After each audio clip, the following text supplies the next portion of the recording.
Hi, everyone, and welcome to the Noona's Noonchi podcast, where I do deep dives and reactions to some of your favorite K-dramas with special guests.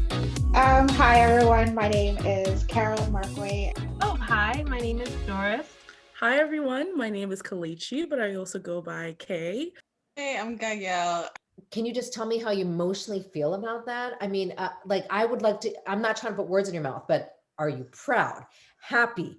How do you feel about leading the largest K-drama club on Clubhouse as Black women?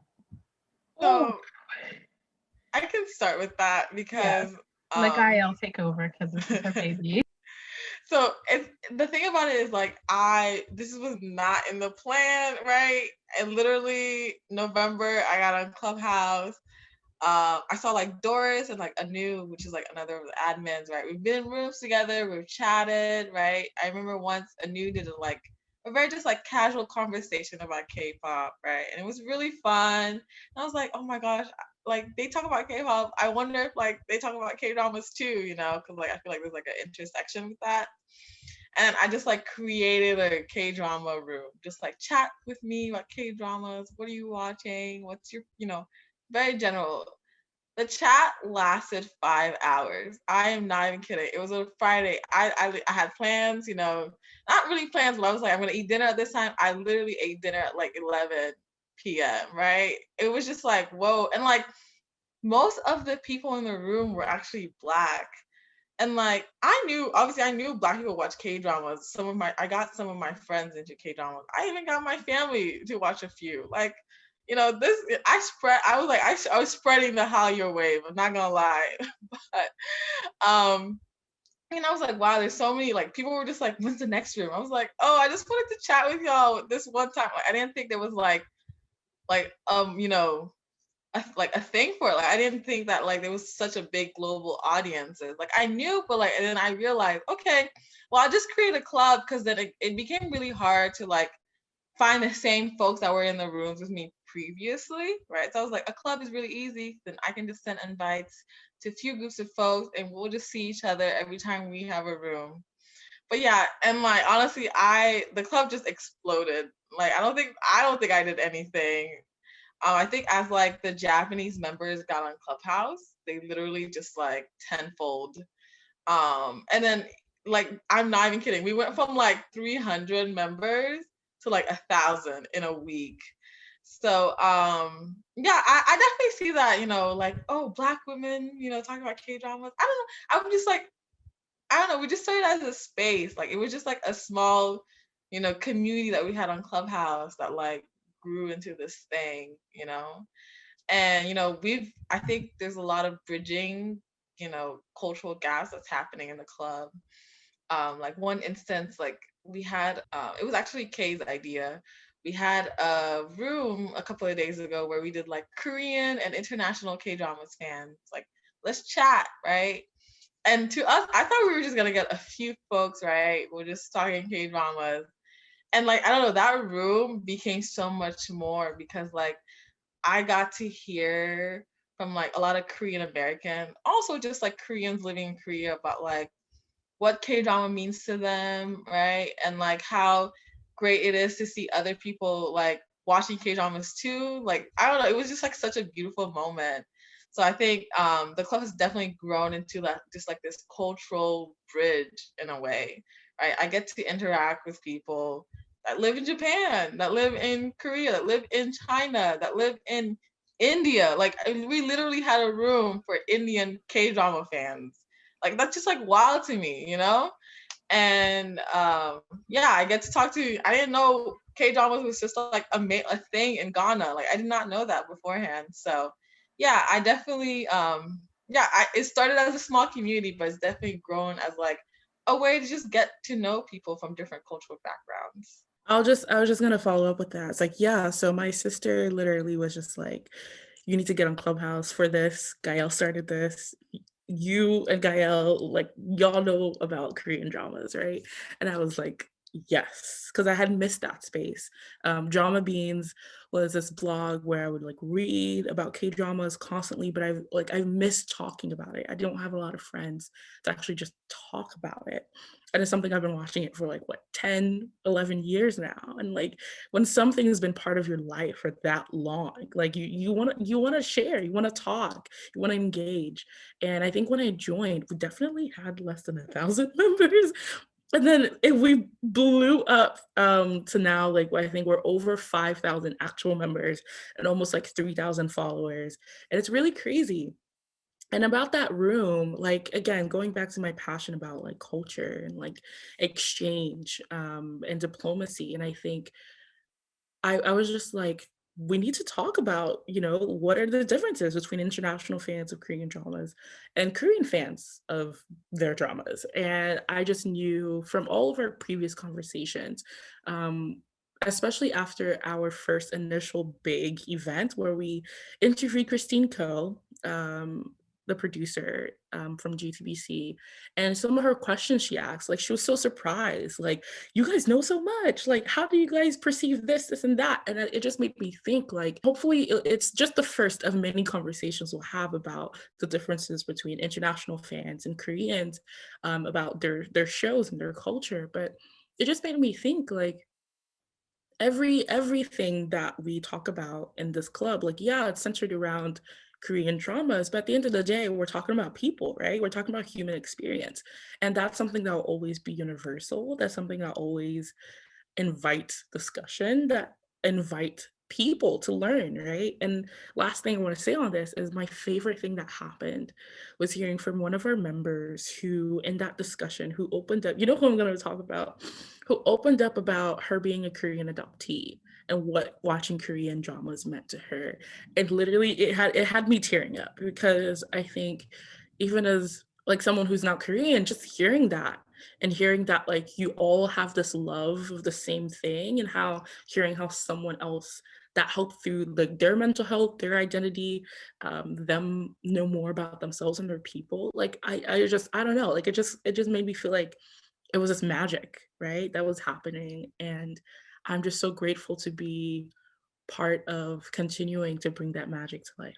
What I was gonna say is, for us, like when it first started, when Gael first created her K-drama room, we literally just would meet up on Clubhouse every so often and just like talk about K-pop, K-drama, whatever.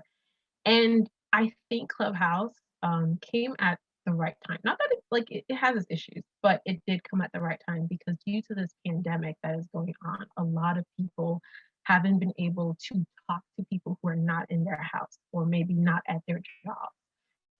I haven't seen my family like in over a year, and it kind of gets lonely. Like FaceTime and Zoom can only do so much, you understand? But you kind of miss having a community. You miss having people who enjoy the same thing as you. So for me, when I joined Clubhouse, it was just, oh my God, I want to talk to somebody apart from the people in my house, and that's it. They're great, but I'm sick and tired. But it was a great space. We were all Black women, most of us. There are a few, non-binary and other people in the space, but majority of us were Black women. And we all know what's happened in the past year has been pretty rough.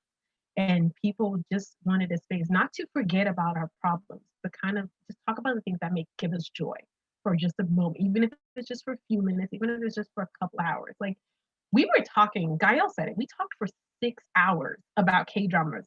Are we okay? No, we're not. We do not. We all need therapy. It was literally, we were so, and you can tell from the conversation that everybody's like rushing to say what is on their mind out, because you don't get these spaces just to talk about K-dramas, just to really analyze the characters. Why do you like this character? Why does this character set you off? Why do you relate to this character? Yes, they're a different color of skin. Yes, they're from a different culture, but there's something about this character that you find yourself in, or you find something about somebody in. And it was such a great space for all of us. Like we were, like I was, after the 6 hours, I drank so much water, my throat was gone. I needed some lozenges because it was gone. It was gone. But I didn't even feel it. I didn't even realize it, because again, it was wonderful for all of us, like to see people who look like you loving the thing that people have made fun of you for, you know, like to see that thing. It was just amazing that we had that community available to us. And yeah, it basically that was it. It's just a great space. It's just a moment, not like, again, not to forget your problems, but also to talk about something that gives you joy or makes you happy, basically. Yeah, thank you, Doris. I also think that one thing that drew me to asking Gael if I could be an admin on the group and be more involved in the group was that the level of care in making sure everyone felt included and actually highlighting inclusion in all our conversations is something that I really appreciated. So, yes, even though Black women are running the page, we have a certain level of empathy and awareness in terms of understanding the different cultures that are coming at us, also understanding ourselves, just how much time we've spent in the Korean drama watching scene, that we understand the culture to a certain context, or to a certain level, and are able to really be respectful while also enjoying the conversations that we have. So even if we're having a room and everyone is contributing, we are working in the background on like Twitter saying, hey, like I think we should center Korean voices more, or I think we should give this person an opportunity to talk. And that allows us to reset the room, to reset the expectations of the room, and make the room more inclusive. So yes, it's Black women running a Korean drama page, but we are we hold ourselves to a high standard of inclusion, if you'd say. Yeah. Um, just to back up what Carol said, thank you for bringing that up. Yeah, it is a very sensitive spot. I'm not going to deny that because it's Korean drama. None of us are Koreans over here. And again, we did not intend for this club to get that big. That was not the intention at all. It was just a space for all of us and a few other people to just kiki and laugh and drag our face. Basically, that was it. We wanted to talk about our dramas and go back to our daily life. And so we were initially about maybe 100 or 200. We blinked 1,000. Now 8K. Please, where are you guys coming from? We didn't plan for y'all, but we have no choice. Like these are people who want, again, there's so we did not factor in that we were not the only one. You always think you're the only one, you know. And now we have Indian fans, we have Italian fans. Yesterday we had a Brazilian in the room. I was like, girl, where are you? What, Brazil? You know, we are having all these people coming, and each room that we have, we try to let them know, look, if you want to host a room for your community, message any of us. We will, you know, we the only thing is we'll be mods, but what we'll do, we'll let you have full control of the whole scene. Everything's up to you. But we just want to stay in case trolls come in to kind of like, you know, make things uncomfortable for us. Today, this morning, I got up at 7:30 because there was a Japanese room. And you know, we had a Japanese member who wanted to talk to her community about it. And in the early stages, there were non-Japanese people coming on stage, and they were centering their voices. Immediately, I DM Gael, I listen, we need to get some of these people off. This room was specifically for a Japanese room. We have rooms for other voices we do not mind, but this room was created with the Japanese people in mind. So I immediately went to the Japanese mod and I told her, hey, why don't you say some of the stuff in Japanese and tell them, let them come on stage, ask them the questions that you want to ask, let them come on stage. And that way they can feel free to speak in Japanese. Don't worry about us. You know, this is your room. We're just here to help you. Speak in Japanese, talk as much as you want, and we will just help you get the conversation flowing. Immediately I said that, so many people rushed on stage. They were all Japanese and they just started firing up. And I was like, this is it. They just needed that one person who could, like, from their community, who could tell them, hey, have you watched this? And she was like, you could tell the mod was like, oh my God, you know, but that's it. We will give you, like, I think because as Black women, we have faced some form of oppression and some form of like being told police and being told, you know, this is not okay for you. You can't do this. Black girls can't do this. We understand how it is to be on the outside. So we, to the best, and I think I'm gonna put this like to the best of our capabilities, we always try to make space for other people because we know what it's like not to have space. So of course we'll make mistakes, and all the admins, we are constantly checking each other as much as possible. Like, hey, this what you did, I didn't really like it, can we not do this this time? This person is saying something really inappropriate on stage, it's a little bit xenophobic, we remove that person, we remove them from the room, because that's what we do, we're mods. We want to make sure as much as possible the space is like, this is our community, this is our space outside of actual pandemic life, like this is our little like gateway, a little island, and we want it to be as fun, as safe, and at the same space, like just a great space all around. So yeah, thank you again, Gael. I have to shout out to you because we didn't plan for this to get this big, but unfortunately it is, and it's actually one of the best things that happened to us. To me, let me speak for me. It's like unfortunately, but also fortunately, because like I think I've gotten to connect with so many people because of the size of the club, right? Like I just know I could name, like I could title a room any random K-drama, and I will find at least 5 people who will come up on stage with me to like and talk. It's like wow.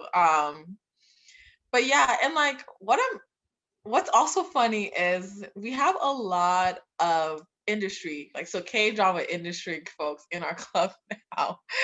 And one of these rooms, a screenwriter came on stage and she was like, yeah, I joined the club because I was really intrigued to hear like what international fans thought. And I was like, wow, the fact that you think I'm like credible enough for you to like listen to me, like this is just like in like my mind, I can't, like I could never imagine this, right? I could never imagine that, like you're always like honestly 2 to 3 degrees away from anything, honestly, as long as you like connect and like ask. But yeah, she was like, yeah, there's a lot of producers in here, like we just we like pop in and listen to hear what y'all think about different shows. I was like, me, what I think? It's like, wow, that's just, I'm just like, okay, thank you. No, I love it. No, I think that's awesome. I'm listening and I'm like, I'm so glad that like you guys are all saying some stuff but that's, I hope you are able to, I hope that it grows even more, and it just shows you how much K-dramas, people love K-dramas. Let's just put it out that. So I have a final question because I don't want to take too much time. Here's my last question. How has K-dramas helped you emotionally? So basically, how has it affected or improved your mental health? It's a very big question, but I want you to break it down according to your well-being, your emotions, your healing. Go for it, and we'll go in order. What time do you have? Yeah, Jeannie, how dare you? that's why this is the last question. It's okay if you want to say long stuff because I can cut it up. But this is why I did Noona's Noonchi. So I'm just gonna kick it off. I think, and I'm just speaking for myself. So I come from a culture where let's get deep, right? Let's get personal. I come from a culture and a family where like perfection is expected, right? Especially we kind of touched upon like education, right? Like I had to be a straight A student, gifted, all APs, 20 different clubs in high school, trying to get perfect scores on like as many like tests and things like that. And the whole time, like I'm constantly aware of the sacrifices my parents made as immigrants to bring me to this country, and the emphasis on my education, and all for in the hope and glory of like rising out of the poverty that we left behind, right? Of trying to get those opportunities, trying to get do something with the chances that my parents have scraped and fought for to get us just a starting point, right? And so to me, to be able to make my parents proud, to be able to one day like pay off their debt, right? That is my dream, right? That is one of my goals, is to make my parents be happy and comfortable, retire them, be able to afford a trip to Bora Bora, right? Like I want that. But at the same time, as any high achieving kids of immigrants know, it's an extreme stress, mental strain. Like any little thing I do that doesn't turn out exactly the way I want it to be, I immediately beat myself up, right? I'm like, how can I be like, how, like any little thing, I'm like, oh, I'm so stupid. Like, oh, I'm dumb. Like, oh, I was like, no, Kleichi, you are not. And especially in high school, my first couple years of college, it was really hard for me to do anything other than like performative academic things. Like I had friends, but I could tell you I literally hung out with them non-academically or non-activity related twice. Throughout my all 4 years of high school, I can literally tell you I can only remember 2 times where I hung out with friends that had nothing to do with after school activities that were going to go into my college letters or academic related things. And I thought that was like, and so to me, the only way, the only time I really had to just like have a space to breathe, have a space to laugh, a space to myself, because I was also going home and like helping take care of my siblings. As soon as I came home, I was cooking dinner. My parents worked late, um, long hours, long jobs. And so those few precious moments between like 12 a.m. and 3 a.m., I got no sleep. But because it was important to me that I get a couple episodes in, because the second I start watching Korean dramas, I can think like, life will be okay. Like, let me just like laugh. Like, let me escape. Like, let me watch kids my age make it, achieve their dreams. Let me watch them be loved. Let me watch them be known and understood by their parents. Especially those, oh my God, those family dramas wrecked me to the point where I can't watch them anymore, actually. I actively avoid them now. But like, it was one of the few things that I could do that wasn't goal oriented, that wasn't feeding my bottom line to like get to a good college, make my parents proud, make money, and like pay off the debt. It was the few thing I could do besides art, besides writing, that even then I stopped writing for a long time because like I would enter poetry contests, like I won, and after that like there was like pressure that like, oh, keep entering, keep winning, and I'm like, actually I can't write anymore. So I took a really long time from writing. But I didn't take a break from watching Korean dramas because no one was paying me. No one was telling me that like watching Korean dramas would get me into college. In fact, I'm pretty sure I almost failed an exam because I was watching them for too long. Um, but it was that for me. Like I needed something, I needed an outlet that wasn't related to be like to who I like to doing, right? It was just something I could just be. Like I could just be a couch potato and watch a Korean drama and like turn off my brain for a second.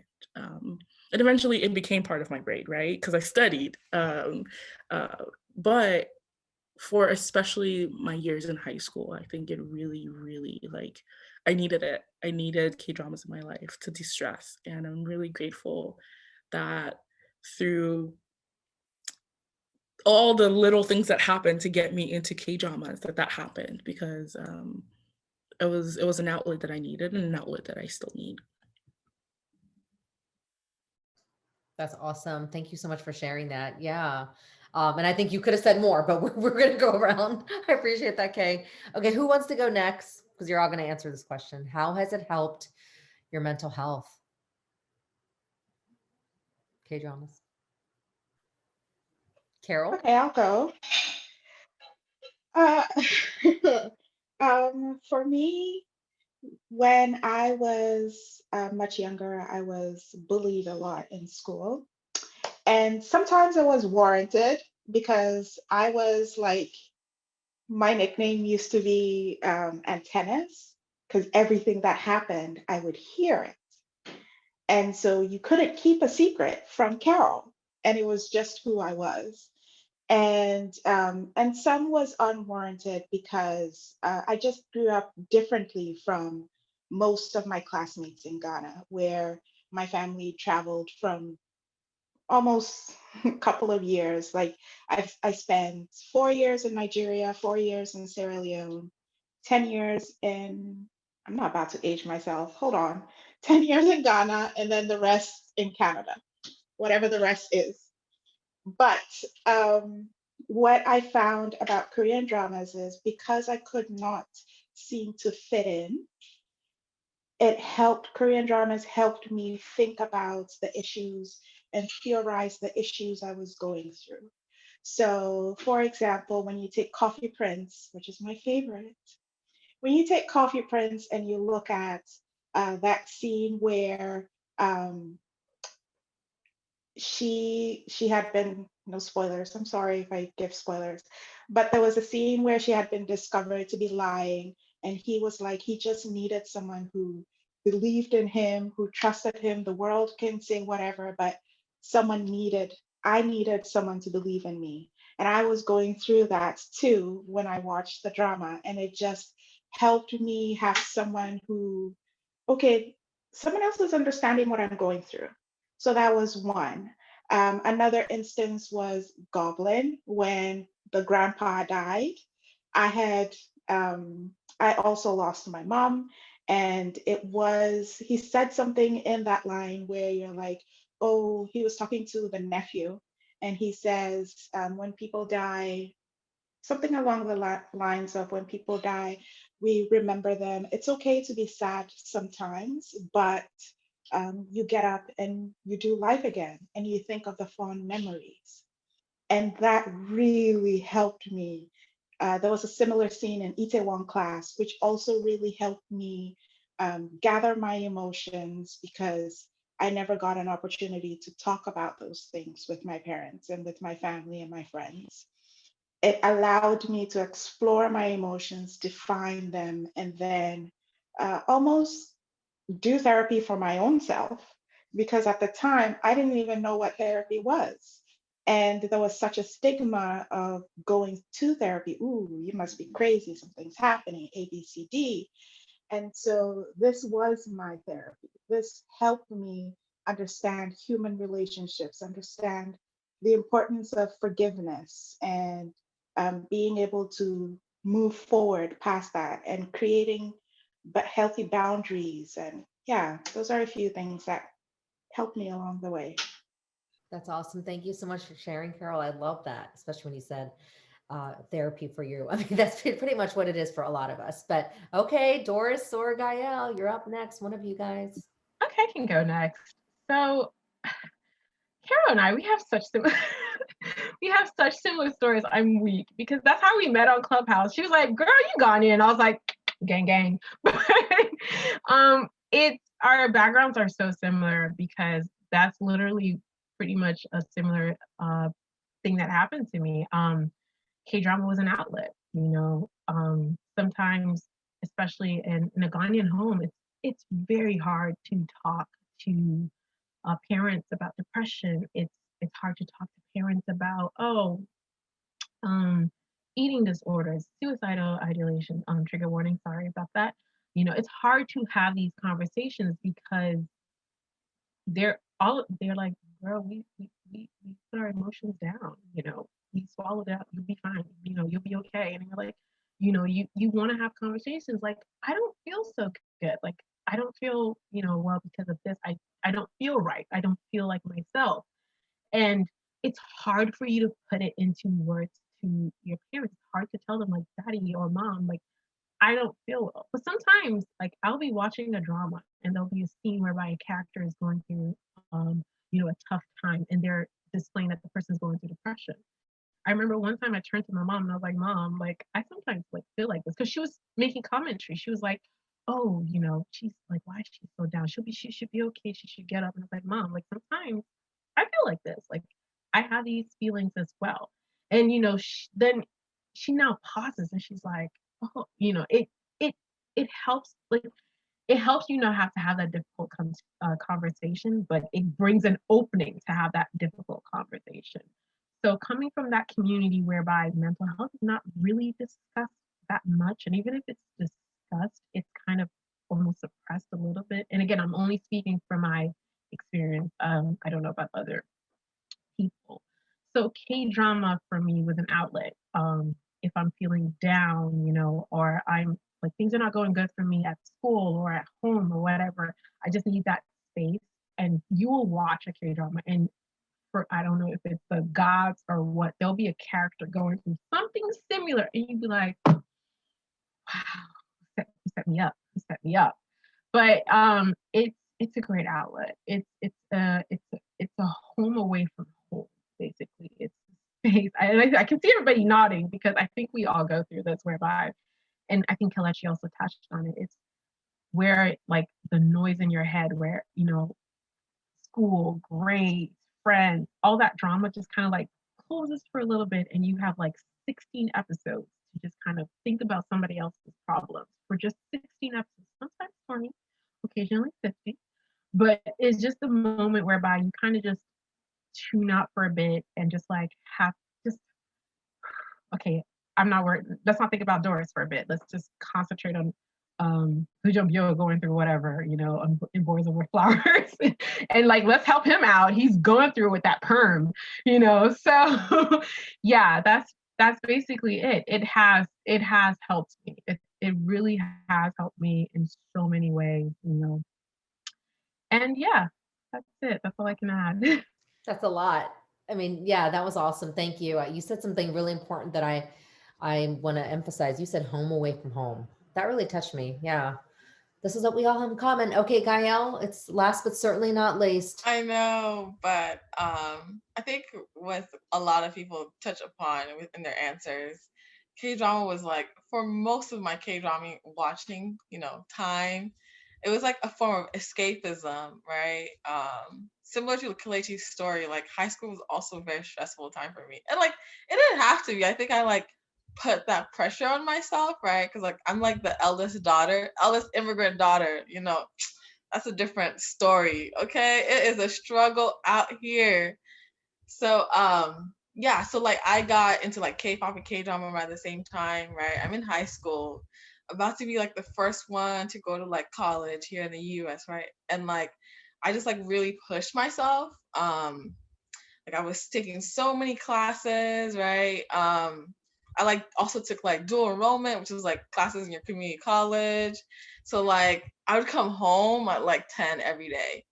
And then so like watching a show, right? My Life of Another Star, or like an episode would just be like my brain all day would just be like, going off. And that was like my time for me to just like, relax. Yeah, and like I don't know, it was escapism, but it was also a way like I found myself. I found to like a way to relax, because I think for a lot of my life I didn't know what that meant. I was like, what's relaxing? What's not doing anything? Like I thought if I wasn't doing anything, like something's wrong. Like I'm not being productive, you're wasting time, you have these things you need to accomplish. So I think K-drama really helped me to like, relax. It's okay to take a couple hours out of the day for yourself, right? And I think K-drama is like a great motivator too, in the sense like I would watch specific shows where they would go into an industry and like show like the main lead trying to break into an industry, trying to get to the top. And like it was just so refreshing, right? Because K-dramas have like this thing where like you find your community wherever you go, and they help you push you to the top. And like after that, I would like watch a show and I'd be like, wow, I feel so motivated. Maybe I should go study. So like it worked both ways, okay? It took away my time and also like, rejuvenated me, I guess. But yeah, and I think especially last year, because that's when I like really got into K-drama again, because I had more free time. Like during the early days of the pandemic, that was just like that was just like a very hard time for me to just like find a routine, right? Because like everything was just so new, At first I thought we were going to be inside for 2 weeks, right? Like my job had told me, oh, we'll come back after those 2 weeks. It was like 2 months later, and I was like, we're never coming back. What's going on? The world's about to end. And then like, again, as a way to just like bring myself, like, like relax and just like try to find a routine again, I like started watching like Crash Landing on You, and like that was just such a compelling story, right? And like it was just like I don't know, it was just like it gave me like a sense of normalcy, because like it reminded me that like a time pre-COVID, K-drama is something that I used to do. So like that's something that I can still, keep, as like, this pandemic is going on, as like to remind me of like back in the days, right? In a way, I don't know if that makes sense, but yeah, it's like a routine that like is still present before COVID, because I think a lot of my pre-COVID routine is gone now, right? I don't really see a lot of my friends anymore, right? You don't really go out like spontaneous outings anymore, right? And I think K-drama is the one thing I can say, like one of the few things I can say, yeah, I did this since 2010. I've been doing that. I will continue to do this. So it's just like a sense of normalcy for me at this moment. And to add to this, I actually studied psychology in college, right? Not saying I'm mental health expert, none of that. But one of my favorite K-dramas is It's Okay, That's Love, because I don't think like that drama just like blew my mind, the way they like explained like trauma. I don't think I've like ever since I don't think I've ever seen a show that explained trauma in such a like, I think personally, I think in a very just like healthy way where it's not too triggering, right? And just the way that like if you have like mental health issues going on, like there's a community of folks that are here to help you. And I don't know, that was just like one of those K dramas, like, when I'm like stressed out, right? I have issues going on. I'm just like, wow, like the way those issues were presented in the drama was just so raw. Yeah, and that's like one of my favorite dramas because of that. But yeah, it's just like I learned so many different things through K drama. I don't know if that makes sense. Gael, thank you for bringing It's Okay, That's All, because I was going to bring it up. Oh, okay. I was going to bring it up, but I was like, wait. But no, that, for the longest time, that was one of my favorite dramas, because It brought tears to my eyes. it was, and this is what I'm talking about. Like, you see people, I think they handled mental health to the best of their capacity at that time. Granted, there were a couple moments of ableism in there. I'm not going to take that away, but it's the first time that, and this is sad, that this is the first time that I saw mental health, being like they were shown as average people. They were going about their daily life. They had jobs. They fell in love.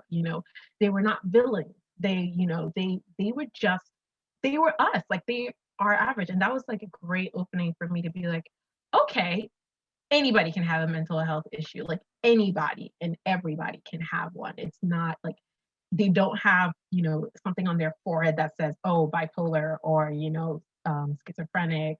None of that. And I enjoyed that. That made me so happy, because I was like, oh, yay, not everyday villains, sometimes average people. And that was such a great show. Thank you, Gael. Go ahead, Kelechi. What's really interesting to me is I really appreciate the cleanliness, like the PG-13ness of a lot of Korean dramas, because sometimes I don't want to be inundated with sex and gore, and I want it to be about the emotions and the feeling of falling in love. I want it to be about the chase, right? Although, like, as soon as the couple gets together, I'm like, are we gonna get a bed? Are we gonna get something? There's that. I'm not gonna lie. I do love a good kiss. I really do.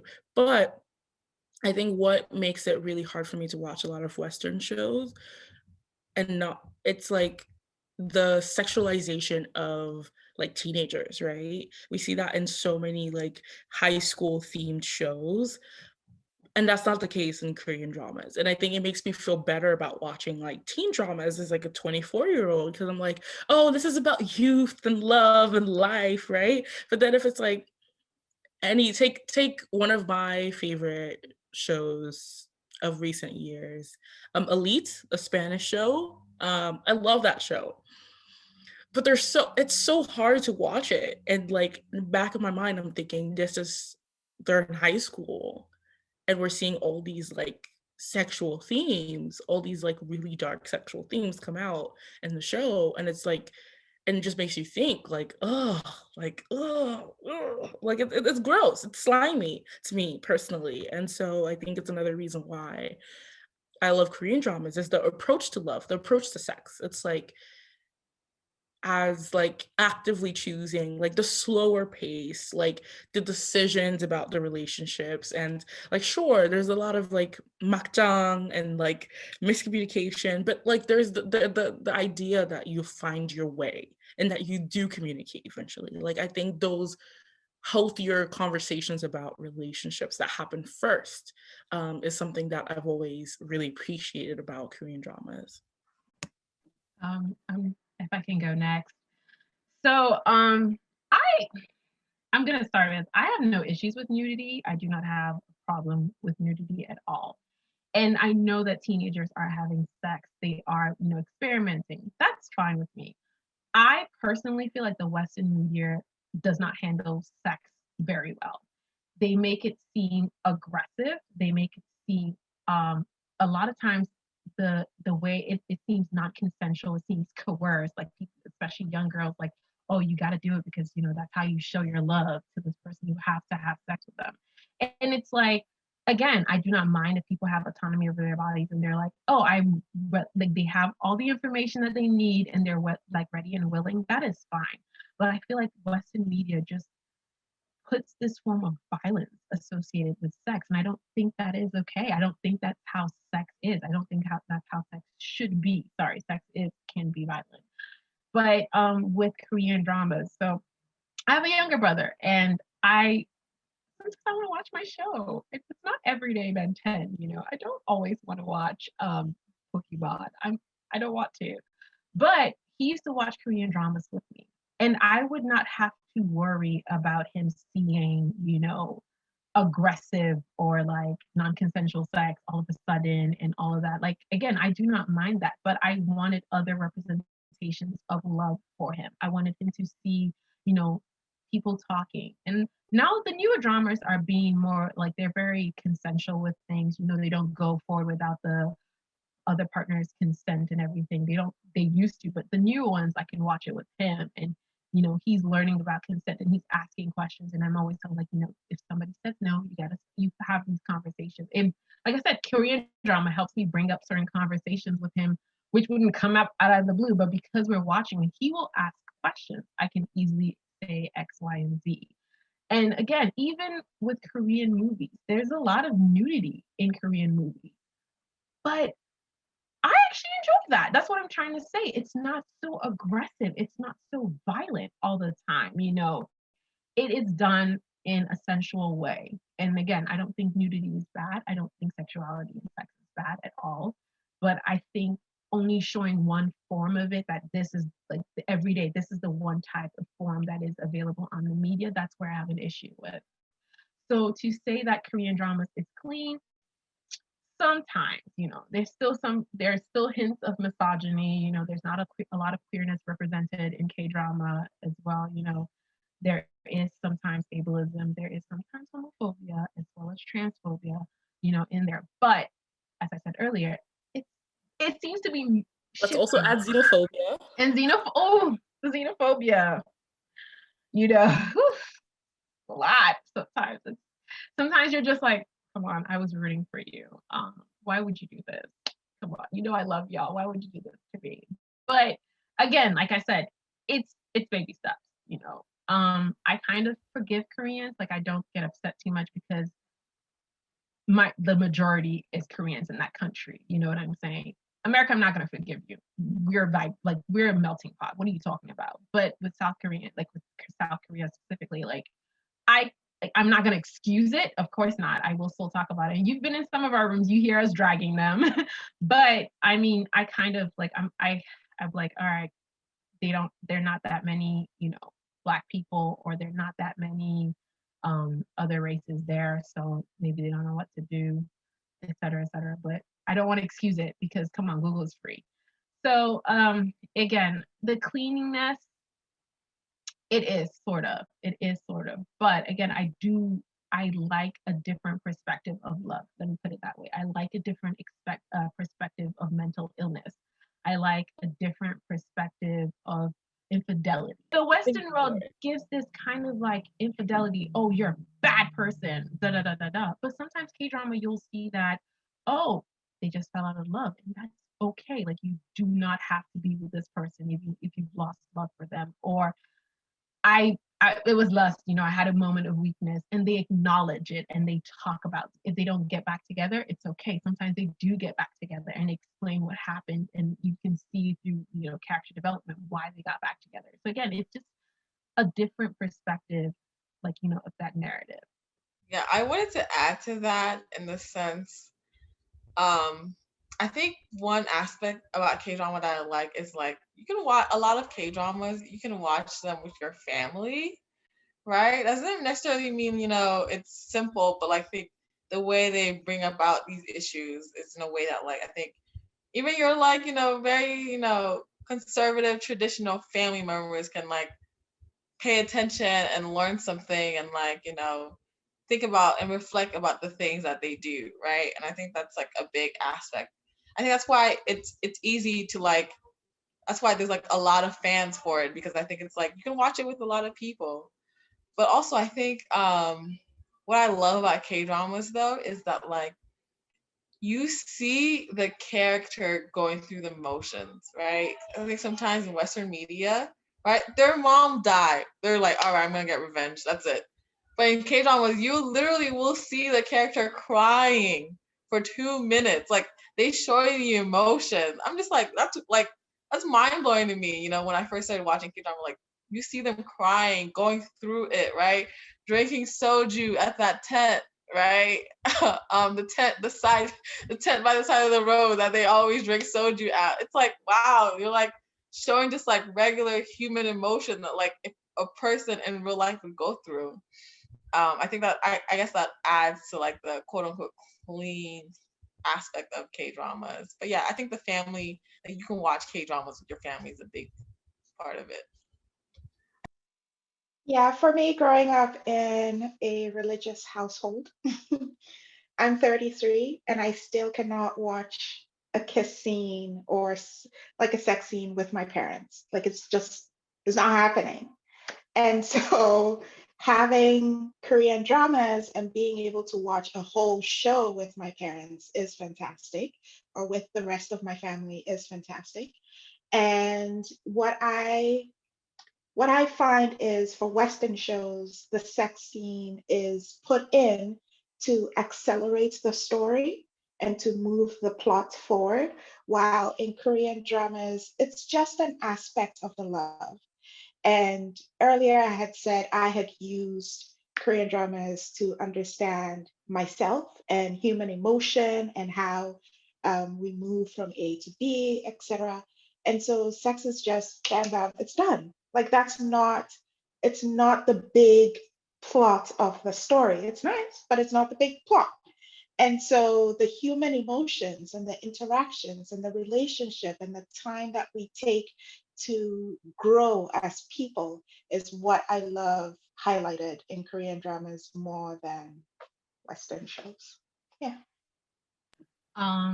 Just to tack on to that, the crying, it's we don't see it in Western drama, like Western shows. You don't see the character crying. And another thing I do love about Korean dramas is the affection between men.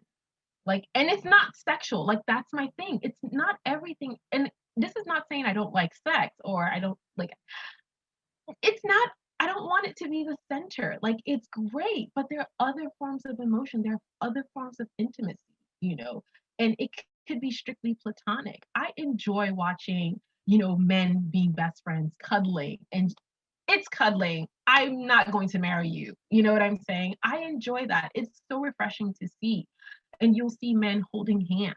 In the Western world, you don't see that a lot. And there's like, men will be like, I don't want to hold hands. Man, that's gay. Okay, and you like, what happens? Like, you just held hands with your friend. So in Korean drama, seeing especially men and seeing also women like be affectionate with each other, I love it. I think the more people accept that there are other forms of intimacy, there are other ways to show your love that don't involve sex. It's amazing. It's amazing. And also boundaries. Koreans are queen of boundaries I'm going to mention a drama because it's my first time or my first love. Because it's my first life.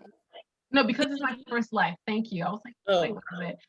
his His, name is He, one of amazing, but his character, people like everybody was weird. Everybody was saying he's weird, da da da da da. But the show, I think, showed that no, he just likes his things a particular way, and like that's okay. I don't like to share my things. I like my cat. Like I want a roommate because of X, Y, and Z.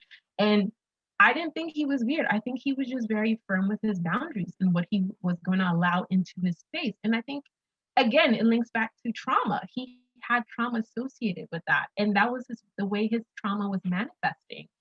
And that is okay. Like, I hate to use the word normal, but we're all not normal. You know what I'm saying? We're all not perfect. There's something wrong with everybody. And it's a great way to show that yes, it's okay to have boundaries. You know, as a human being, it's okay to protect yourself. So yeah, that's another example of how clean and how it kind of like links to mental health and kind of like you find yourself relating to certain aspects of it unconsciously or consciously. Thanks for joining us on the Noona's Noonchi podcast. You can listen in on platforms such as Spotify, Pandora, Google, and Apple, but also watch the podcast on our Noona's Noonchi YouTube channel every Monday, where it launches at 6 p.m. Eastern.